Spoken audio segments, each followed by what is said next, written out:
प्रत्येकाला ना, प्रत्येक घरामध्ये एक तरी मुलगी असावी. का म्हणते माहिती आहे का? हा व्हिडिओ पूर्ण शेवटपर्यंत बघा.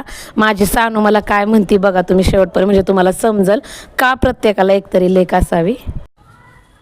मम्मी मम्मी काय मला चहा बनवायला शिकव ना. कशाला? पोळं बिळं तर काय करायचं परत? उतर खाली उचल. नाही का? तू जर आजारी पडली तर मग मला तुला म्हणजे आराम वगैरे करायचा असणार, मला चहा वगैरे करून तुला बनवून द्यायला ना. माझं पिन्नो ग, माझं पिन्नो. जा करते मी, काय नाही अवघड चहा. नको please, मला बनवून दे ना. माझं पिल्लू मला म्हणतंय की मम्मी मला चहा तरी करायला शिकव, म्हणजे तू कधी आजारी वगैरे पडली तर मला माझ्या हातनं चहा तरी तुला करून देता येईल, मला चहा तरी शिकव. म्हणून माझ्या सकाळपासून मागं लागलं होतं की मला आज चहा शिकव म्हणून. फायनली तिला आज मी चहा कसा करायचा तो शिकवलाय, कारण ती एवढी मागं लागली होती का काय विचारूच नका. खरंच देवाने ना प्रत्येकाच्या घरी एक तरी लेक द्यावी बरं का, कारण त्या लेकीशिवाय ना घराला घरपणच नाहीये.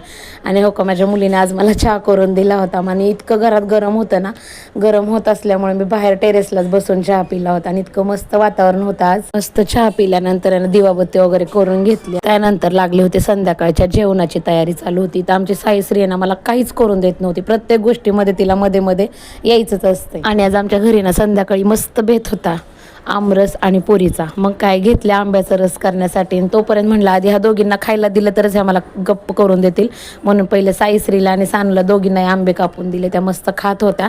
नंतर मग मी स्वयंपाकाची तयारी केली आणि एक नंबर झालं होतं आज, एवढा भारी स्वयंपाक. सानूला तर काही विचारूच नका, सानूला तर लय आवडलं होतं आमरस आणि पुरी. आज असा काय मेनू आमच्या घरी बनवलेला होता. आणि पहिलं मग आम्ही सगळं ताट आहे ना, जे स्वयंपाक केलेला असतो तो पहिलं देवापुढं ठेवतो आणि तेच ताट आम्ही जेवणासाठी घेतो. चला भेटूया पुढच्या ब्लॉगमध्ये. Bye bye friends.